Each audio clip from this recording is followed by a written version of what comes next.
When I moved out to LA, I had an anxiety attack.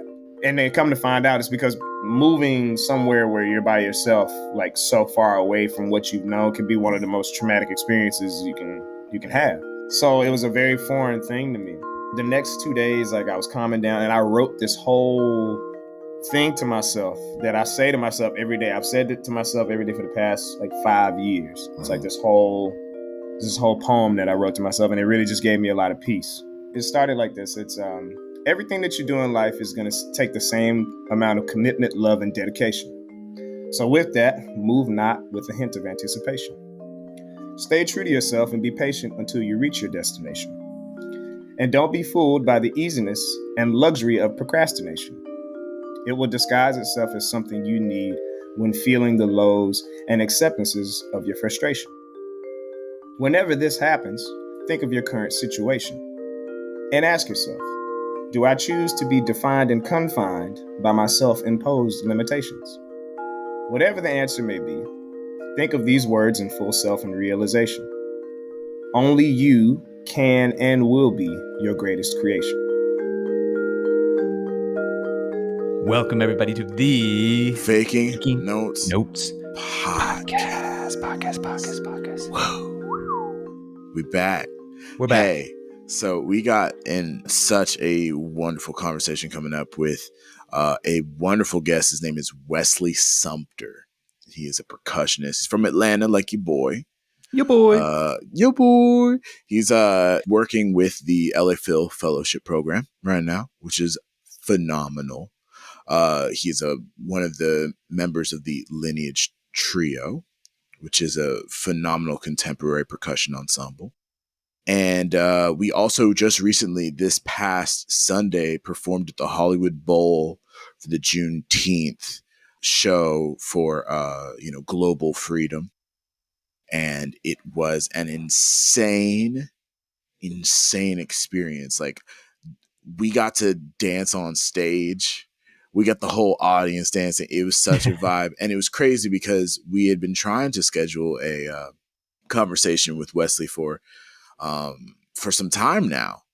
And then I met him in real life before we got him here on the pod. So it was just such a, it was a lot of serendipity. Also got to share the stage with Anthony Miguel for the first time. So the whole Faking fam sphere of influence is growing. And you'll find in this conversation that he is not only just like a wonderful performer, as you'll hear in even the different the segments of his music that we'll put in, but you'll also understand he's a brilliant mind in how he sees the world. We say this all the time. He's one of us. Like, he is an embodiment of the Faking Notes and the things we're talking about, what all of our listeners, you yourselves, us on the pod, the guests we bring on.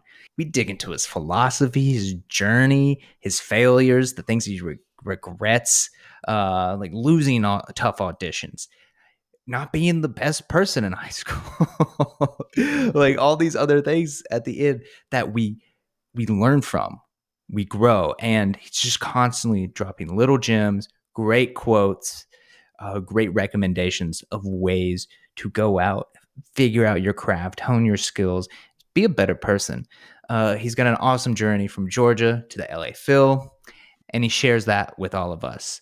It's just great to kind of hone in and focus on yourself, and he really provides a template for how to improve as a musician, as an artist, and as a person. Yeah, so if you want to get into more Faking Notes podcast action, be sure to subscribe to our channel, follow us on Spotify or Apple Podcasts, download it. We need to get those downloads up so we can get some more ads, you know what I'm saying? And leave us a review. We read the reviews, and your feedback is our oxygen. Join our Discord. We're all hanging out there. If you'd like to share us some of your beautiful money and some of your declining in value Bitcoin, we'll take it. We'll take it off your hands. Support us on Patreon. Check us out on YouTube. We're on TikTok. We're everywhere now. We're in your feeds. Wherever you're at, we're in that feed. So go out and follow the Faking Notes podcast. But without further ado, let's jump right in. Our next guest, Wesley Sumpter.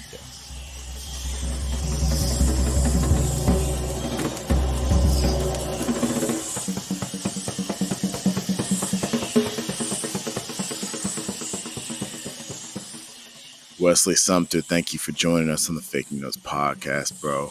Hey, man, thank you for having me. Man, that's a very interesting Faking Notes podcast. I got to know how y'all came up with that. Yo, Trevor, Trevor, you tell the story. You tell it most often.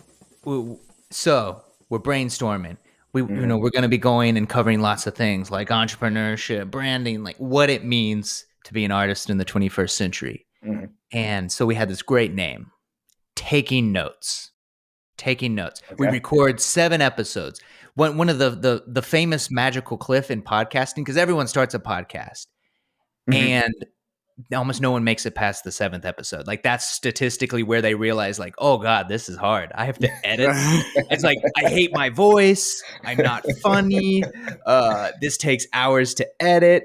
I have 4 listeners. And so the 7th episode is where it drops off. Drew, content creation expert, we knew, let's just record 7 episodes before we even release any of these things. Yeah. And so we go out and we record 7 episodes, some interviews, some us cracking jokes. And then we realize there's already a Taking Notes podcast. It was some defunct one about like computer programming, some guy in Seattle. So it wasn't in Apple Podcasts. Like we're not that dumb. We definitely like Googled this, but for some reason I was like, let me double check. And so this guy hosted it on his own website. We would have been fine. And so I'm like in panic mode because we've been saying the word Taking Notes podcast in like every interview. I'm like, we're screwed. And I text Drew, and Drew in like 2 seconds, like instant reply back. He was feeling a little good. You know, he was having a good day. The 2 seconds, like Faking Notes. And then that was it. We changed it. Like, to be more specific. That's beautiful. Yeah. I was outside of First Presbyterian Church in Santa Monica, smoking weed and chatting with Sydney Hobson when I got the text. So I was just like, man, you were already there. It was an instant reply. It was an instant reply. Like no thought, and it was a solution. And here we are, 120 episodes later. Yeah. That is genius. You caught him in his stream of consciousness. Yes, sir. So pure. Like there was no more crisis. He's like, Trevor, you thought we had a crisis. There was no crisis. That's the thing. You know, Trevor always touts the Stoics, right? And it's true. Like you can't control what happens outside of you. You can only control what happens inside. And so in that moment, I was just like, man, that's actually probably better. But enough about us, my man. I appreciate the compliment. We love this. We love the name of the podcast. It just feels right. You know, when you go out into the world and you leave school and you're trying to make a career as an artist, you're faking notes. You don't know what you're doing. You're just like throwing whatever sticks to the wall, right? Right. Before we get into some questions about how you fake notes, how you're building your career, can we talk about, like, at least for me, it was a formative apex moment in the ever cyclical nature of my freelance career. We played the Juneteenth concert for freedom, global freedom at Hollywood Bowl this past Sunday. Yep. You were tearing it up on the percussion. Hey man, getting it done, son. So I wanted to let's talk about it, man. Like, so what after we played our last notes, what was the first thing that was going through your brain? Like, what kind of feelings were you having? Well, the main thing was, I told my parents this. I felt like that was an experience that we as Black orchestral musicians don't really get to have. Like, we've expressed every ounce of our music making through our instrument, but also through other aspects of things that influenced our music making, from, Sounds of Blackness to, Belle Biv DeVoe and all that stuff, Shaka Khan, Earth, Wind and Fire, all of that. But then, doing the William Grant Still stuff and working with Robert Glasper and other aspects of art like Debbie Allen. So it's just kind of one of those things where it was like, man, like, we did all of this. we did all of this and did it so well. Like, even in the rehearsals, like when we had the rehearsal at Center Staging, And, you know, some folks just started carrying on and just carrying on. And I was like, man, there's no other place we could do this except in this room right now. Facts. You know what I mean? It was just, can't take us nowhere. Literally. Cracking jokes. Literally for like 2 or 3 hours. Yes. Talking shit. I mean, it was just like, wow, I felt like I was back in high school. Exactly. You know, I was just like, man, this is what we do this for. I mean, and it's funny because I feel like everybody just had the same sense of just like, oh man, I'm just really happy to be here. Like my spirit needed this. Like this is just but it was a great production, great concert. We was in the all white joints. Word. Just looking clean. I'm telling you, man. Look, that you were looking fresh. That hat was crazy, bro. Yo, man. Hey. I was like, hey. You know, that actually came together. So I bought that whole fit from Zara like the day before. Facts. Nice. Okay. Yeah, I went to Uniqlo. Yeah, see, I was gonna do that too. I literally went downtown to 7th and Fig or whatever where that whole thing is. And the hat I was wearing, like I have a bunch of those. Those are called like brimless caps. So it's basically a cap like that, but take this off. Okay. And then you just fold the rest of it up like this. So it's basically better than a beanie, in my opinion, because, you know, West Coast folks, you know, they love to wear them beanies in 90-degree weather. I never understand it. Yeah. And so I remember I went to Zara like a year ago and bought this white one. And I was like, man, I'm never going to have a use for it. And then it just all came together. I was like, oh, okay, cool. Had my necklace on, looking like I was about to start reading some poems and affirmations. You got bars? I was like, man, move over the way Black thought. I got some things to say. That's literally what I looked like. I mean, it was hilarious. Like I came in and folks was like, oh, okay. All right. Looking like a griot over here. All right. Got you. Okay. But no, man, that experience was very fortuitous and just everything about it. I'm going to take forward with me as I continue to fake my notes. Let's go, man. You know, for me personally, the moment that kind of like blew me away is when the Earth, Wind and Fire members came out and just bowed to us. Like, thank you for being here. I was like, wait a minute. What you mean? Like, what you mean? Yeah. Like You're one of the three dudes, of the elements. That's what I'm saying. Like one of the guys, Ralph, I forgot his last name, Ralph Harrison, I think, who's in the band. And he came up to us in the back and was like, oh man, y'all know your Jim Chapin and your Will Coxons and all that. Like this is all just percussion and drum stuff. And we're just like, yeah, we know all of that. And he was like, yeah, that's what I teach out of. He was like, I'm just making sure y'all well study. And we're just like, what?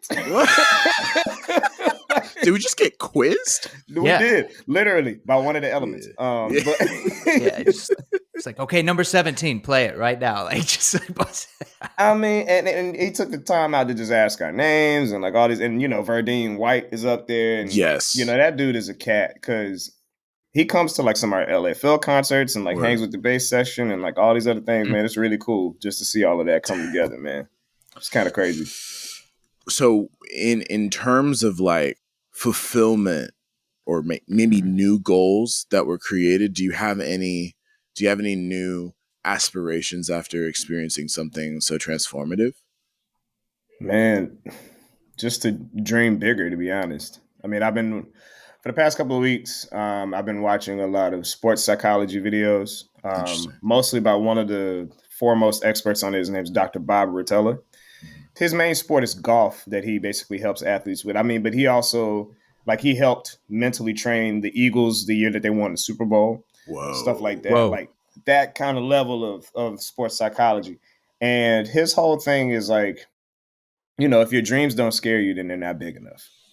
And so I was literally watching a video of him last night where he's talking to these guys and he's like, you know, the parameter at which you set your dreams is the parameter at which you set your life. You know, and he was like, look, 20 years ago when I was however young I wouldn't have imagined my life being where it is right now. But that's because I dreamed to a certain point that it took me over that edge or took me to a certain spot. So I got to be on stage with some of the greatest performers of all time and some of the greatest musicians ever. Like, man, you know, I do my research when I'm on stage with people. So I'm looking up like people in the orchestra and I'm like, what?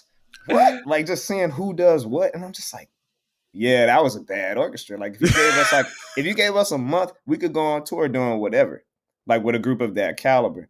And I was like, wow, like my vision had been so small. All I wanted to do was just be one of the best musicians I can be and be one of the best percussionists and all well-around musicians I can be. But it's like, that's too vague. I need something a little more specific. So now one of my goals is, by the age of 40, 41, I want to be one of the biggest like music producers in the game. Because I've already started doing like producing through Logic and taking, and it's different when you have a specific type of musical mind like I do, or any of us that perform music on a regular basis do, because you hear things differently that other people don't.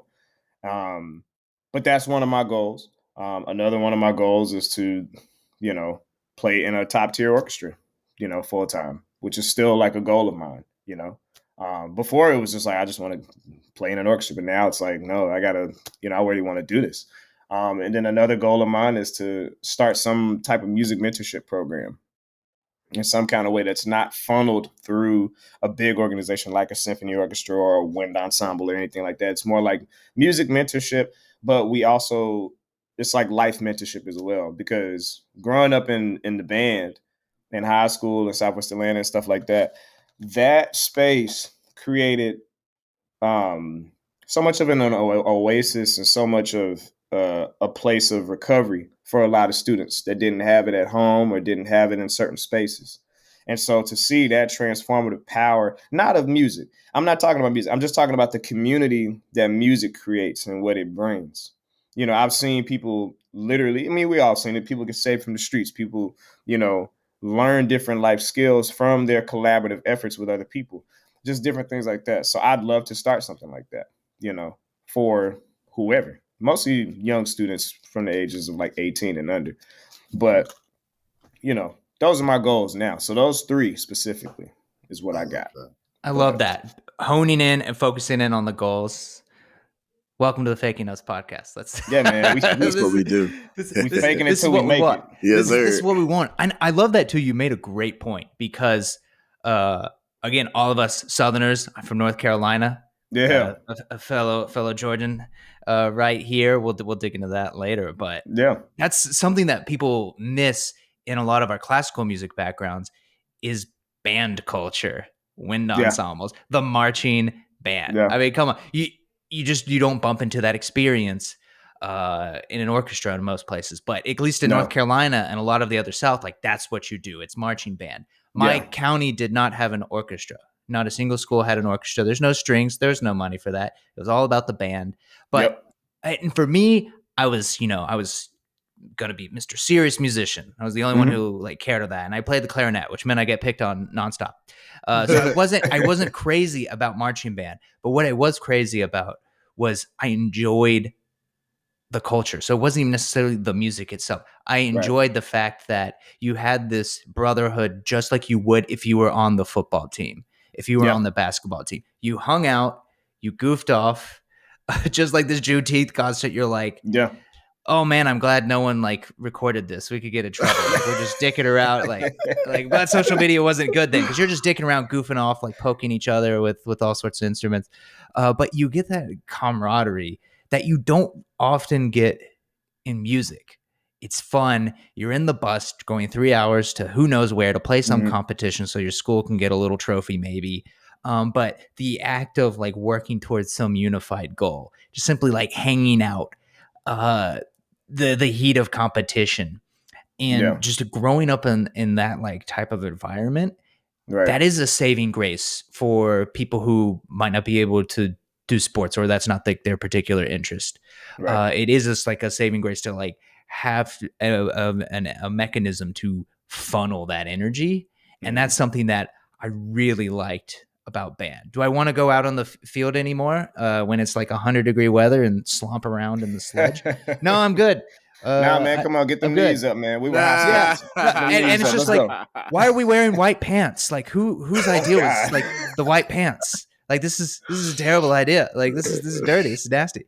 But speaking specifically in marching band, because I think it seems like a core part of your background. I'm going to tee up Drew here.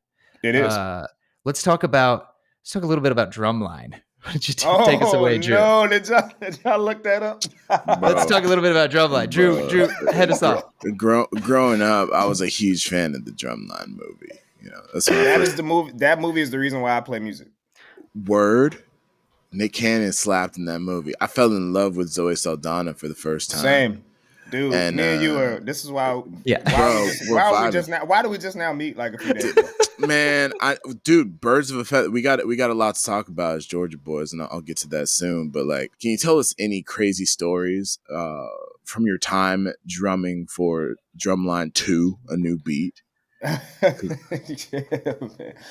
man, let me think. I mean, that movie.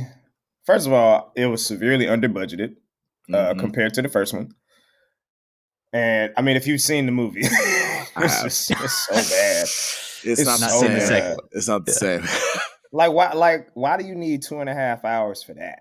First of all, the movie was 2.5 hours. There's no reason a movie like that with that little bit of a story needs to be that long. We're being not real that here. great. No. You know, even though a lot of them have gone on to do bigger things and better things because they've gotten better at acting, maybe. Mm-hmm.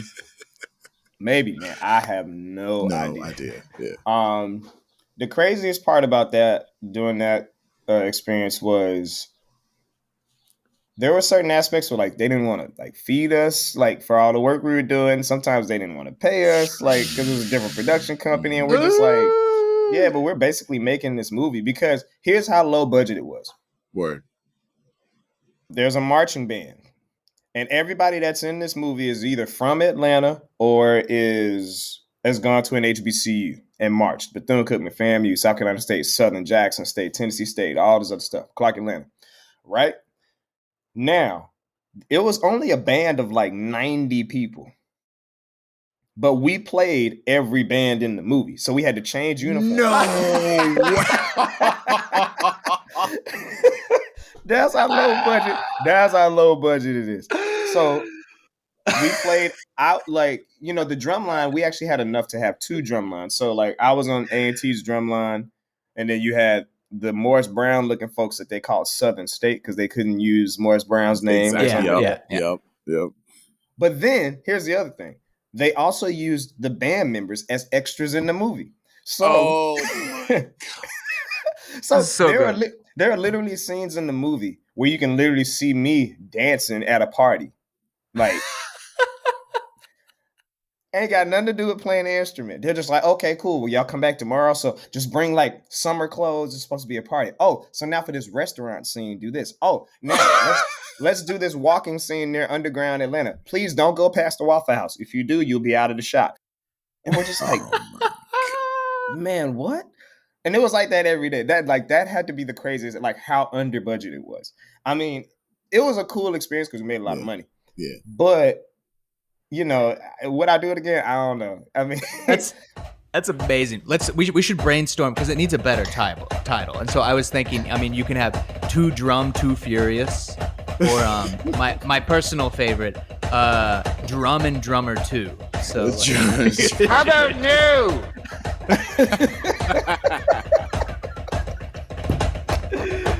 There's the soundbite.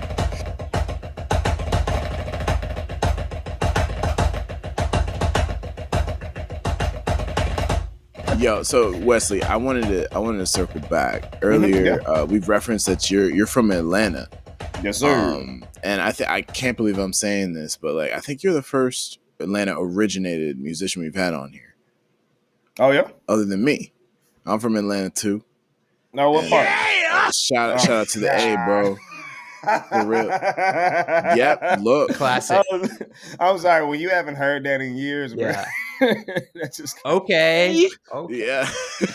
Lil John and the East Side Boys, man. Yeah, yes, sir.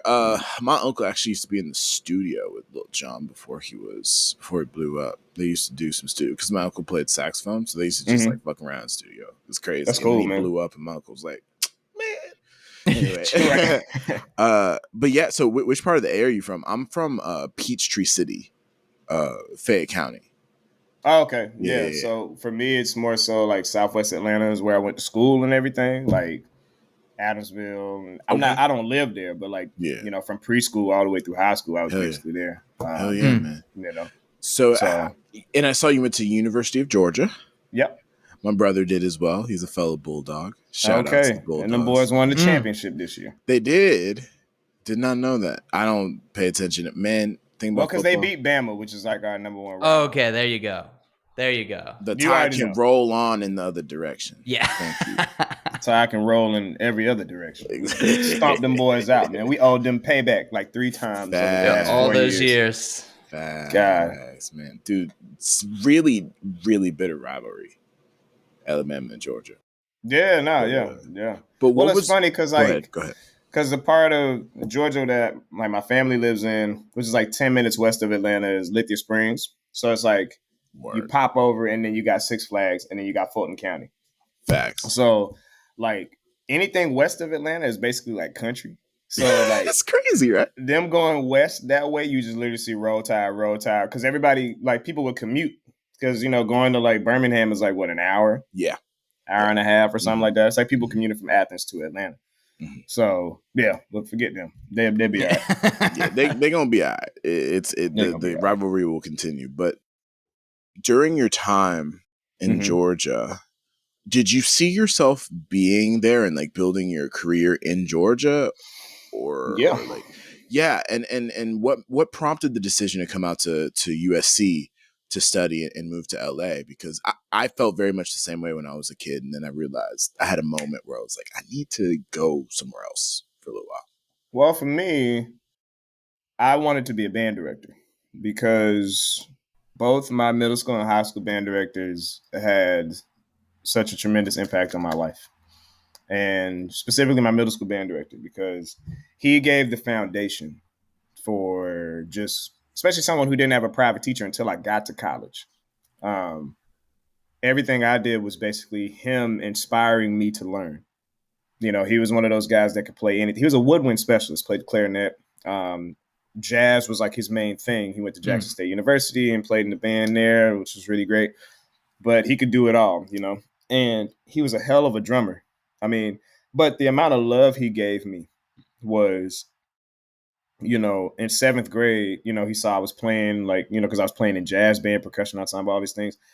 And he created all of that, from a very small budget, but he wanted to make sure that his students had all the exposure in the world and gave us a vehicle for that exposure. Instead of just doing this whole thing where it's like, let's go to a community concert, let's go see something. No, it's like, let me give you the tools so you can actually put on a show for people in a different environment. So you can actually play with other musicians who walk different paths than you, so that you can actually choose what type of experiences you want to have in music. And I'm thinking of that and realizing that just now as I say it. What you'll learn about me, I have streams of consciousness where things start to click and I just start going. So this is one of those moments. No, that's why we want you here, man. That's what podcasts are for. Yeah, actually. But he gave us that vehicle to choose our own path, no matter what it was. Whether you had someone in the middle school band who wanted to be a composer, you had someone who wanted to be a teacher, you had someone who just said, I just want to perform. You had someone who said, I don't know what music is going to do for my life, but I like it, so I'm going to stick with it and see what happens. The story was in 7th grade, I didn't really have any instruments or anything, couldn't really afford it. This man literally gave me a free drum set, like a free 5-piece drum set with cymbals, hardware. I still use that drum set today. It's got new heads on it. It's in my parents' basement back home. But I used that thing to gig all through college, just trying to make money, this, that, and the third. And that really made an impact, man. And even all the way through high school, he would come up to the high school and help out and stuff like that. And he'd have me come down and teach the kids, do all these different things. But then there was a community of band directors in the Atlanta public school system, from North Atlanta High School to even on the east side with Southwest DeKalb, just all these different band directors that I surrounded myself with because I wanted to just kind of be them. And I saw the impact they had. And I was like, okay, to pay homage to them, I'm going to make sure that I go and get a music education degree and go back. My goal was to go back to my high school and be the band director there and carry on with that. My high school band director and I talked about it. He was like, oh, yeah, man, I'm training my replacement here. And I was like, okay, cool. I'll take that. That's fine. But that's the thing, though. We had such a close relationship. He and I were planning to go to conducting conferences together at like Columbus State University. Yes. Like when y'all tell y'all I was in the shit, I was in it. Yeah. Word. No, like for real, like that's just how I am with stuff. It's like you don't take for granted the opportunity when it's presented to you, no matter how small or how big. We can talk about that later too, when we talk about the fellowship and all that other stuff. But when I got to college, I don't know what it is about being in Georgia. everyone who wants to study music always wants to leave Georgia. Yeah, man. It's so weird. They all, yeah. So you can attest to that. Like, and I'm sure it's the same thing in North Carolina too. Same. Like, everybody wants to vacate. It's almost like that great migration mindset with everything that's, you know, kind of progressive and in general, because art itself is progressive, you know. Yes. But it's because the music schools have a bigger name. Like, of course, everybody wants to go to the conservatories, Juilliard, NEC, all this other stuff. You know, so I put a shoe in for Oberlin Conservatory, University of Michigan. Florida State University was my number one choice because I went to a summer band camp that they always have, or summer music camp that they always have every summer, and it changed my life. And then, of course, all the HBCUs, they would come to my high school because they just did. Yeah. And, of course, I auditioned for them just to get practice. And then my backup choice was the University of Georgia. I didn't want to go there. And it's funny how life works out. So, you know, I auditioned at Oberlin, and they're like, man, that's crazy. Like, everybody was just taken aback at the fact that I didn't have a private teacher. And I could play just as well as the students that did have private teachers. You know, it just is what it is. Like, you know. But so Oberlin, I got waitlisted. University of Michigan got waitlisted. Florida State University got accepted, but they didn't give me any scholarship money. Later on, I found out that, you know, they did want to give me like a full ride and everything. But, you know, when it comes to university and then the School of Music, like that's two different entities. So when the school reaches out to you and says, oh, you owe this much money, but you don't hear anything from the School of Music, you're just like, okay, bye. Yeah, I'm good. Yeah. So, because they wanted us to pay like $30,000 out of pocket a year, and that's the out-of-state tuition stuff. And my parents were just like, what the fuck wrong with you, boy? Nope. And then the University of Georgia, you know, I got in on a special admin through the professor there, and they were like, yeah, he can come. And then the Hope Scholarship takes care of like tuition and stuff. Hell yeah. So when I got there, I studied with the great Timothy Adams Jr. And the reason why I say the great, because he is arguably one of the greatest timpanists that you could ever come across in America. He doesn't play anymore. He hasn't played for about 10 years. But he used to be the principal timpanist of the Pittsburgh Symphony. And he was hired by Lauren Mizell in his last year. And I mean, that dude was just amazing. I didn't know who he was because he left Pittsburgh and came back down to Georgia because he's from Georgia. And he, you know, he kicked my ass. I mean, as any good teacher would. I mean, he's a master pedagogue. Drumline 2. Drumline 2. It's funny. He really didn't even want me to do Drumline 2. He was like, because I was going to Eastern Music Festival right afterwards. He was like, I mean, is this really going to help you with it? I was like, man, whatever, bro. This is my life. I'm going to do whatever I want to do. Facts. Make your money, black man. Literally. And the cool thing about Tim was like, he was one of the only black men in the profession doing that kind of stuff too. You know, coming up in the 80s and went to CIM and studied with all of those guys. But he saw me practicing like my first year, just like grinding it out. And he was like, yeah, you know, Wesley, like you could really do the performance thing. I mean, you're sounding good. You're practicing a lot. And I could show you how to do that. I can show you the path and this, that, and the third. And I was just like, yeah, I kind of do like playing. Yeah. And then I was done. So my second semester, I became a performance major. Same. And I took it literally. Like I went from playing in 1 or 2 ensembles like a semester to like 6 or 7. Because my goal was, if I'm a performance major, then I need to perform. And I need to know what it's like to take all of this nervous, frenetic, excited energy and use it to make music, right? Because I'm behind the curve. You know, I did all state and stuff in high school, but it's like when you're not used to being on a track teaching wise or teacher student wise, you're constantly playing catch up. And so that need to constantly grind it out is obviously why I'm where I am today. But hell yes. So fast forward 5 years, I'm doing a lot of great things, subbing with the Atlanta Symphony, going to the Aspen Music Festival, did a little stint with Macy Gray in Atlanta, which was cool. Yeah. Just a lot of different things from a performance aspect. And then it came to grad school stuff. I wanted to go to CIM. That was my number one choice because he went there, and I really love the way that orchestra plays and the section plays. Yes. And then I also wanted to go to the University of Maryland to study with Javon Gilliam, who plays in the National Symphony.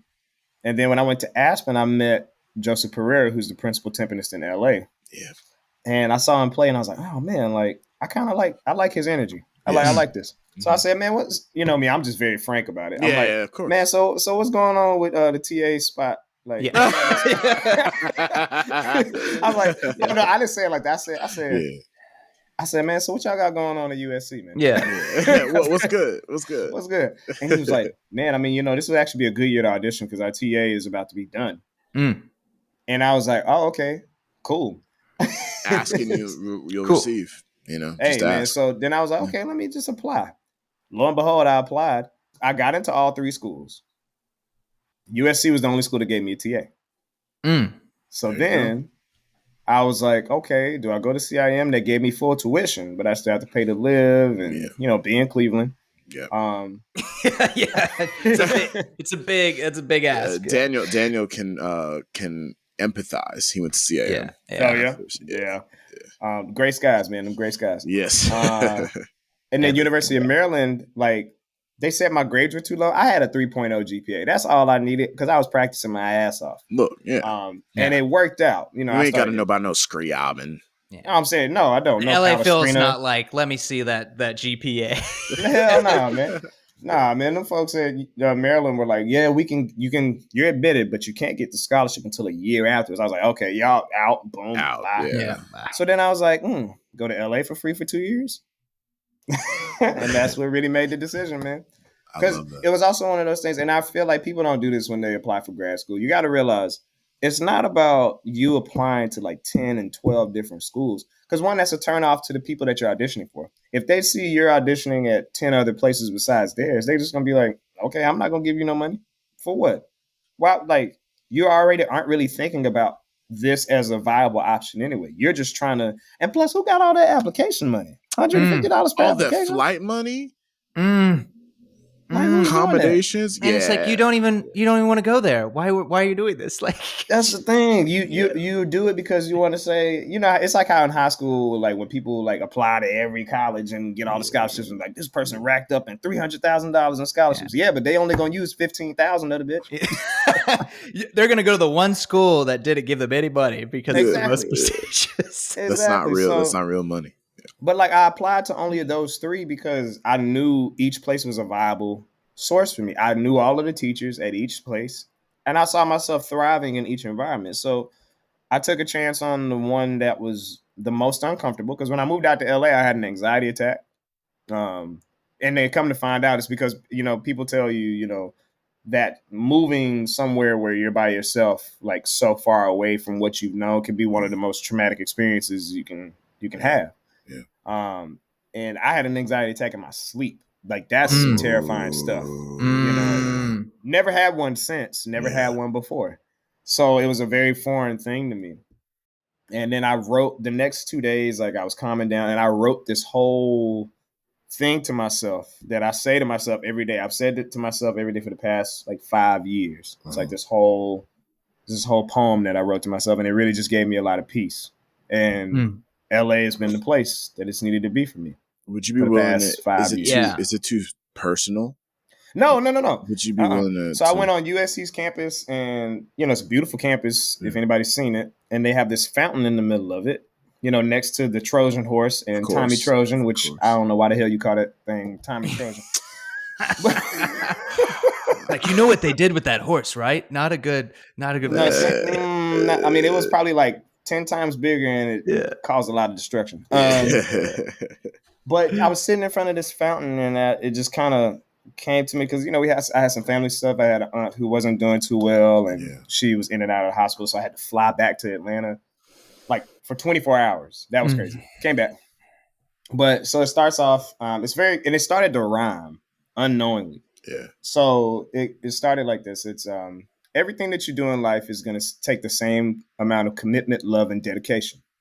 So with that, move not with a hint of anticipation. Stay true to yourself and be patient until you reach your destination. And don't be fooled by the easiness and luxury of procrastination. It will disguise itself as something you need when feeling the lows and acceptances of your frustration. Whenever this happens, think of your current situation and ask yourself, do I choose to be defined and confined by my self-imposed limitations? Whatever the answer may be, think of these words in full self and realization. Only you can and will be your greatest creation. And that was it. That's beautiful. And it just came to me like, you know, I mean, I've spoken it and read it to myself so many different ways, and I find new meaning in it all the time. Even like I was practicing the other day, and I was getting frustrated about some stuff, and I just had to look in the mirror and like take the procrastination line and just be like, bro, what are you doing? Like, just relax. Like, you know, so it's always interesting. But that's the story of how I got to LA. Wow. So there it is. It's a journey. I mean, that's the beautiful thing, man. Like, you have no control of where you're going to end up. You think you do. And the lack of control can either create fear or excitement. Yeah. And for me, it's created more excitement than fear. Just because there are so many things that have continued to happen over time. Things that may not have worked out, and I'm like, damn. But then I see something else, and I'm like, oh, well, wait a minute. This is actually, okay. I'll just go with whatever happens. I'll listen, whatever. Keep it moving, you know. And you know, you don't learn that in school. You don't learn that in music school. You don't learn that a lot from your teachers. You don't learn that a lot from your peers sometimes. It's a very personal thing, you know. So, but that's it. It's amazing. It's so beautiful. Yeah, thank you for sharing that, Poe. And it just reminds me when you hear and read about the greats in air quotes, leaders, generals, whatever. So many of them have this kind of reflective practice. They meditate, they journal, bringing it back even towards like the Stoics, like Marcus Aurelius. Like it's the meditations, but really it's just him writing in his little journal. And it's thinking about, it's like thinking of like little fundamental things every day. Yeah. You know, like he's like, what am I in control of? Like he meditates on his death, memento mori. Like, and why am I getting upset about this? I can't control this. And he's doing this while the world around him is collapsing. He's getting backstabbed by his brother. There's constant war. He's a general. He's a leader, but he's just thinking about his farm. And he's like, am I a good dad? Like he's like, and like all these other things. And it's just this like act of meditation to like center and focus yourself and like look at it. It's led you to where you are today. You've been on these like a laser like focus of path, but the path isn't straight. We're leaving room for serendipity. It's all over the place. It's crazy. You say a laser. It's like, yeah, it's a laser going in a house of mirrors. Yeah. Eventually it'll get out to the other side, but it's got to, you know, it's got to bump around. Yeah, it does, man. It does. Trevor, I think you'd like to. Have you read The Daily Stoic? Do you have that book? Oh, I listened to Ryan Holiday's podcast. I've read The Obstacle is the Way. That's the most one of his more recent ones. And like I like his little pod because it's, you know, once a day, but also he sells too much stuff on his podcast. We got to talk. Oh, actually? Okay. I was like he's got like you get a 5-minute podcast and half of it's like, you know, like pitching his book and his course. It's just like, dude, I subscribed. I know. I've read your book, man. But his little Instagram, it's great because the thing and why I've just shown recent interest in like the Stoic philosophy is because it's just like every other philosophy. It's just like Buddhism. It's just like almost every culture kind of gets back towards the same kind of tenets, you know? Right. Yep. Like stop worrying about these other things. Control only what you control. You can't control the actions of others. Like, you know, work on yourself, get up and do the work that's being human. But at least like why I like about like the Daily Stoic is that no one wrote down these tenets. It was an amalgamation. There wasn't like a holy scripture that kind of defined it. Right. It was just an amalgamation of very different types of people's writings and thoughts. And they're like, these people were putting the philosophy in action. It wasn't write this down in the script and then, you know, we think about it and we feel good because we're smart or spiritual. It's like, no, like they put these into action. And like the whole point is to do this philosophy. Right. And they keep it simple. Yeah. You know, here's like 5 things. like if you keep track of this and you like stick to this, it can help you out. And so I don't know. That's why I've shown my recent interest. But yeah, Ryan Holiday, he's great. Stop selling me stuff on your podcast. I'm already listening. So, like, I already have your books. We're good. We're good. Wesley, thank you so much for sir. like all of your vulnerability, your openness. Like, this has been such a stellar conversation. I've learned so much more about you, even outside all the research, and you've been so generous. I wanted to, begin wrapping things up, and we like to end our episodes with a round of questions called the Faking Five. Lightning Faking round. five. The Faking Five, All man. right, let's do it. So, are you ready? Are you ready to dive into the Faking Five with us? I am the Faking Five. Now, so got to have a sound effect to that. Like Yeah. something. We do. Okay, producer Daniel. We need a Faking Five sound effect. Okay, we're gonna work on. Is that Drumline too? It's just like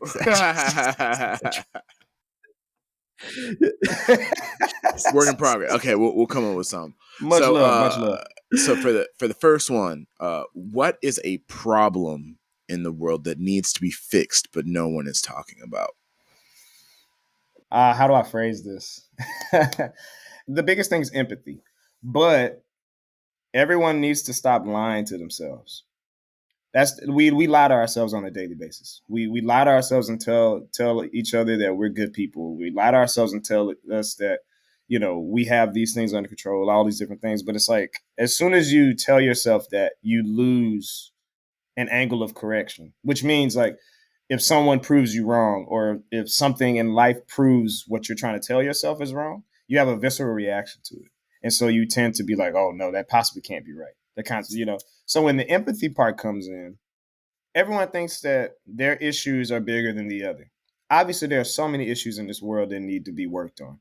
But if you ask person over here, issue number 1, 3, 5 may be more important than 2, 4, and 6. And if you ask the other person, 6, 1, and 3 may be more important.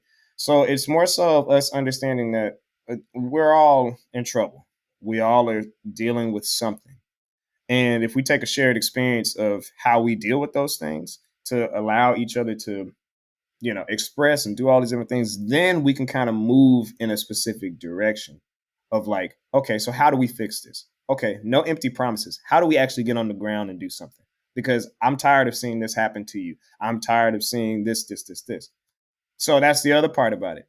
Like when people lie to themselves, it's hard for them to take action. It's hard for them to actually move forward in some kind of direction. I know this ain't the fast part of the 5, but this. No. It's not about fast. It's about more of like the insight from an artist's perspective, honing in.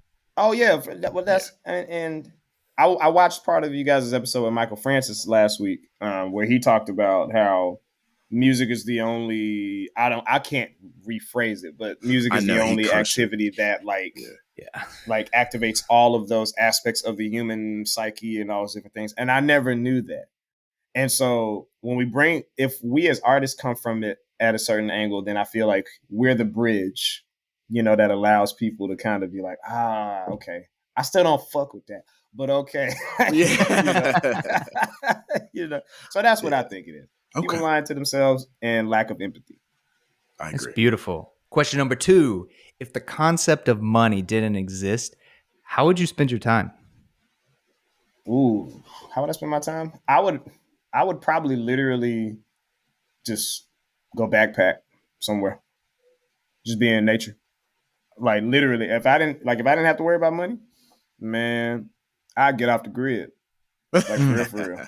I would literally get off the grid because you learn so much when you get away from the noise.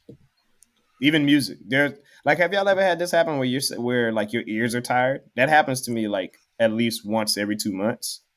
I get to a point where I'm like, I can't listen to music. I can't even listen to people talk. Like I can't watch TV. I can't do anything. The most I can do is drive home with no music, just a quiet drive home. That's the most I can do. But yeah, no, I would be like the monks in Tibet, man. I would literally just go off and do my own thing and just have my time. Exercises.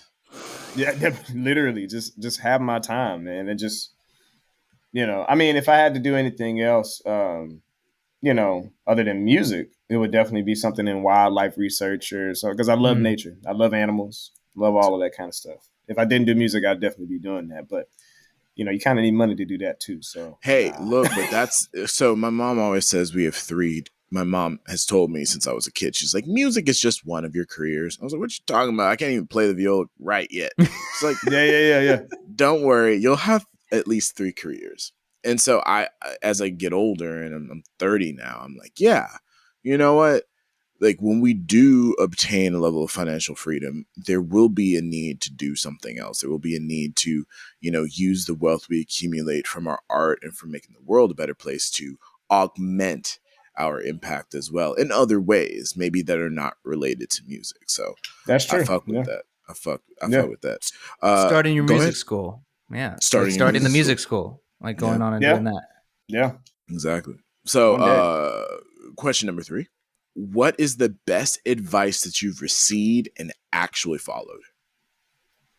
Ooh. I had a friend of mine, her dad, he and I are really close. And he, you know how country folks are. They just have those one-liners. and they just sit with you for the rest of your life. Sometimes they're fun. Like he had this one that would be like, "Oh, Wesley, man, you're my favorite turd, and I never shit you." Like,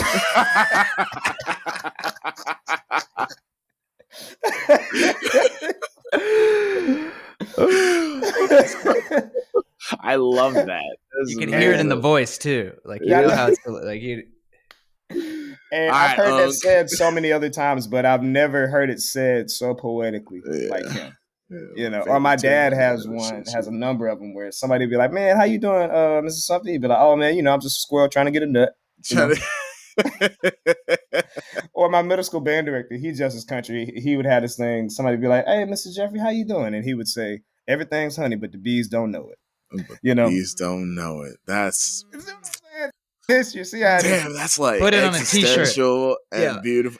Put that in the Etsy shop. Let's look. Literally, Fakey Fan merch. Sheesh. But I would have to say the best piece of advice I've ever gotten that I applied in my life or implemented to my life on a regular basis is very simple. It's something he told me. He said, "Wesley, I don't care what you do in life. Always let your yeses mean yes and your no's mean no." Very simple. And so I later on turned it into one of those ideas where it's like, you got to take everything that comes with that yes, and you got to take everything that comes with that no. So it kind of makes decision-making a lot more simple because we're all very indecisive and we all have like that thought of like, oh, we can do the X, Y, Z. But if you're going to say yes to something, you got to take everything that comes with it, even if it's backlash, even if it's like gritty hard work, or if it's fun. If you're going to say no to something, you got to take the no, which is maybe missing out on money from a gig, maybe not doing, but you said no to it. Honor that commitment. You know what I mean? And it's made my life a hell of a lot easier. And he told me that when I graduated high school at 18. So that's beautiful. We've heard of like a couple other like yes no variations, like the my aunt would say it. Drew said I've heard it from a lot of people, but it's either a hell yes or a fuck no, and just like commit to something. Like it's either a hell yes or it's a fuck no. Like just commit, and then you'll hit it harder. And then there's another one. Oh, saying no to something is actually saying yes to something else. Yeah, and that's something I forget because you hear about that gig and you're like weighing it and you're like, just like, and you feel bad for saying no to something, but it's like, no, I'm saying yes to my time to do something else. And suddenly you feel better about blowing everyone off. So it's great. Yeah. That too. I mean, I'll do you one even better. I did this really quick. I did this run challenge like during COVID called the 4x4 by 48. Okay. And it was started by this former Navy SEAL by the name of David Goggins. Oh, I love David Goggins. David, can't hurt me on my bookshelf. Stay hard. Man, I've read that thing like twice. It's amazing. It's an amazing book. Mm-hmm. And so he started this challenge where you run, because he's extreme. He's run a lot. He's a lot. I fuck with it though. Me too, man. So you gotta take their souls, bro. I love his birthday. I always send everyone the clip of him. I think he was wishing birthday to what's his face, Joe Rogan. Joe Rogan. The text message. I hope you're not on that couch being fucking soft. just like he's like 12 exclamation points. I love it. Sorry, continue. But like, so the challenge was you run because during COVID, I was in some of the best shape of my life. Me I was too. running, biking, doing the whole night, eating really well. I didn't drink any alcohol because I wasn't going out. Mm-hmm. Like just all this other stuff. I had switched to primarily a plant-based diet unless I go to Taco Bell like late night with my roommate every 2 weeks or so. Yeah. But so I'm doing all this stuff and he comes out with this challenge. You run 4 miles every 4 hours for 48 hours. So that comes out to you basically running a double marathon in 2 days. Damn. And so, of course, I saw it and I was like, man, I want to do some crazy shit like this. Why not? Mm-hmm. And I learned you learn so much about yourself and the power of your mind and your spirit and all these different things.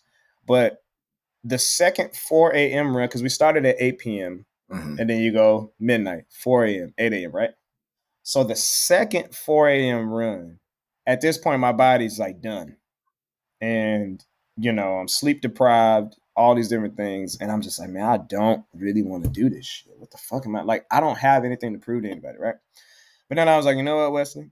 Because I was posting it on Instagram every run. To keep myself accountable. And like, you got it. It's the best tool. And like, so many people, I could literally show you the screenshots of DMs and text messages of people being like, Wesley, like, you don't understand what that did for me, bro. Like, seeing you go through that and do that. But when the second 4 a.m. run, I ran it. And then afterwards, I had like another stream of consciousness where I'm talking to myself and roosters are in the background and shit. Sounds like LA. I really realized, like, when you commit to something, you have made a contract with yourself. Yes. No one else. Yes. And you have signed that with your life force, with your blood. You have signed that with your blood, sweat, and tears. And if you can't uphold a contract with yourself, then how can you uphold any contract with anything in life that you do? You can't. How can you commit to anything? I'm not saying you have to go break your body and break your mind and do all this shit. But it kind of led me to, when you have that moment where you're like, I want to quit. It's like, well, I made this commitment to myself that I'm going to stick with whatever this is, no matter how hard it gets, no matter how many no's I get told, no matter how far I have to go for this shit. You know what I'm saying? And I got to the next couple of runs and I kept going. And then we finished it. And I was like, nah, fuck it. I'm going to do a victory lap. And I did an extra 4 miles after that. Just because I was just like, nah, like I got to like own this and like cap on it. You know what I mean? Mm-hmm. So honor the contract that you make with yourself. Stay hard. That is from David Goggins himself. Yeah, he will probably bitch me out right now if he knew me. Yeah. Oh, That's 100% me too. He'd be like, you little maggot. Yeah. Anyway. Question number 4. Yes, sir. What's your biggest failure and how did you stage your comeback? Whoo. My thoughts on failure have changed, but yes, I have 2. One that's musical and one that's not musical. Let's hear. The musical one is I was in the finals for a job with the Atlanta Symphony. Okay. And I could see it in my grasp. Mm-hmm. We played the final round, unscreened and everything for the committee, and they picked somebody else, and that that was a blow. That was a blow to have gotten so close and for it to be like your home orchestra and all these different things. And, my family was like, well, Wes, you got to come back from LA. Cause I was still out here at that point. Yeah. And it took me a couple months to really just kind of be like, damn, like, what am I doing with my life? Yeah. And so the bounce back for me was tapping into the other things that I knew how to do well. I have a band back in Georgia that we started called Misnomer. And we've been recording and playing tours and stuff in the Southeast. I have a percussion trio. I teach some. So I just used my other aspects of music making to kind of like push me forward. And then after that, I was kind of pushed forward and I was like, okay, cool. Like, forget them. They missed out. That's not on me. That's on them. Yes. So the comeback from that was just really like owning the fact that I'm not going to let another group of people tell me what they don't like about what I do. because it can change on a different day. And I'm not a terrible musician just because I didn't win. You know, because you tell yourself that. You're like, man, there's something I didn't do. Mhm. And it's like, no, don't tell yourself that. It's not something that you didn't do. It's just something that they didn't hear. And they heard something else. So, and then my other failure in life, man, it's about to be bad, but That's That's what we're here for. in high school, you know, I was like 3-timing. It was pretty bad. Yeah. And long story short, I promised myself I'd never do anything like that again. But the comeback from that, as I failed as a person, because there was 3 people that really looked up to me. And it was one of those things where they really trusted me, and I kind of abused that trust. And years later now, I have so much more of an open mind about what people are dealing with and all these different things. And I kind of look to people and say, man, like, I don't know what you're going through, but I know what it's like to hurt people. And I know what it's like to be hurt. So having that double perspective or dual perspective is just like, wow. So my bounce back is just me being able to speak the way I speak now, because like it's prompted me to read more books about people, like reading The Art of Living by Thich Nhat Hanh, reading these books by Jonathan Haidt, who's a professional psychologist in politics and religion, reading Musashi's Dokodo, where he wrote like these 20 precepts before he passed away in like a cave by himself. He was a famous swordsman in like, you know, Edo era Japan, like just finding all of these things. Yeah, wait, we got good thing we're recording this. Send me that one. Jeez. Or like a really good one I just read by Bruce Lee's daughter that basically talks about his teachings called Be Water, My Friend. It's called The Teachings of Bruce Lee by Shannon Lee. And that book is amazing. She just basically breaks down his life and his philosophies and everything he did and how it pertained to her life and how it can pertain to all of our lives and, you know, just all these different things. But I feel like if I didn't have a time of reflection during like breaking hearts like that, I don't think I would have cared enough to continue to better myself and just be a little more open and, you know, so because I ain't want to be labeled as a dog and no shit like that. Yeah, you know? exactly. Like, I'm a sweetheart, you know. You are a sweetheart, man. Just a bulldog. Go Georgia. Just Just a bulldog. Only a bulldog. Only a bulldog. EQ dog. Thank you so much for sharing that with us. And we got one more. We got a final question for you. Yeah. So if you could go back in time and tell your 10-year-old self something important that you think would be indispensable, what would it be? 2 things. Okay. First, I'd be like, bruh, it ain't that deep.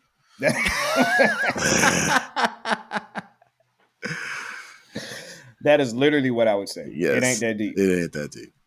It ain't that deep. There's a guy, he's on YouTube. His name's Sadhguru. He's like this Indian guy who, I'm sure you've seen his stuff on Instagram. Stuff.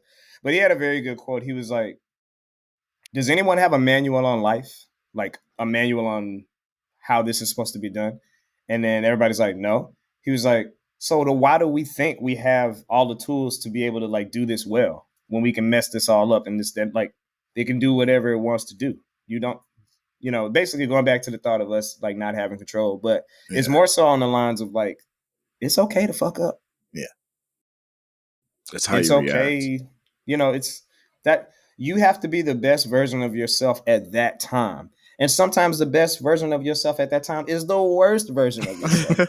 But you have to live honestly. Like I was watching a video of Mike Tyson 2 days ago. Yeah. And, you know, there's a Jimmy Kimmel thing where they're like, what do you think of Mike Tyson? And then he walks up behind them and scares him. And one dude's like, he's crazy. One dude's like, man, I just love how he's like transitioning into this thing. Well, then, you know, and I thought like, but Mike Tyson was like being Mike Tyson at whatever time he could be. Obviously, I don't condone some of the stuff he's done, but at the same time, he was just being who he could be at the time or what insight he had of himself at that time. And to see him transition to what he is now, you're just like, how? There's no way someone who was like that is like this now. There's no way. You also have to look at like the indoctrination in his early life. Right. You know, all the psychological warfare that he had to not only survive, but then overcome later. You know, so it is, that's so true. He was doing the best he could with what he had. You're so right. Yeah. And then my second thing I'd say is just very simple. Just, tell people you love them. Yeah. Like, we are getting older. Obviously, we ain't old. You're not old till you're 75. Yeah. But still get them AARP benefits. I feel like it though. My lower back. My back. But it's like, I've had friends who passed on. I've had friends who are getting married, having kids, and all this other stuff, and family members who passed on, like teachers, all these different things. It's hard to say to yourself, man, I wish I would have called somebody, or man, I wish I was here for this person, like for their wedding or for, the birth of their child or for these big moments in their lives. It's like, just take the time to really like express love and express, gratitude for being in each other's lives, and being open. So that's what I would tell my 10-year-old self. I don't know what I was doing at 10 years old, but I definitely wasn't loving everybody. So, Wesley Sumpter, thank you so much for coming here on the Faking Notes podcast. It has been so much fun. Man, thank y'all for having me, man. Of course, man. And I appreciate you. We gotta do this again. And it like if you really serious about doing that production thing, we gotta make some beats, bro. Oh man, I already got like a catalog. Okay. We gotta exchange some hard drives then. Yeah. Right, we'll get it done, bro. We'll get it man. done. But no, man, this is a great. I've watched a couple of you guys' other podcast videos just to kind of get a vibe for it, and I mean, y'all stay true to it. I appreciate it. It's great. It's great to watch, and it's even better to be a part of. But yeah, y'all are creating something really, really beautiful here, man. Like, Thank you. I feel like this is a space people can really, not necessarily learn from, just a space where people can just freely receive something, and without expecting anything. They can just be like, oh, let's see what this is. Oh, okay. Oh, that's some funny shit. Oh. Yeah. And that's just cool. And thank y'all for creating such a warm environment like that. Pleasure. I didn't feel like I was in front of like 100 cameras and no shit like that. Yeah. No, this has been great. I look forward to, Let's bring it back. We'll run it back. We'll have to run it back. Hey, man. Yeah. I'm just looking forward to seeing how much bigger this thing gets for y'all, man. This is great. It's a great avenue, great venture. Thank you. Thank you very much. Till next time. Till next time, brothers. Yes, sir.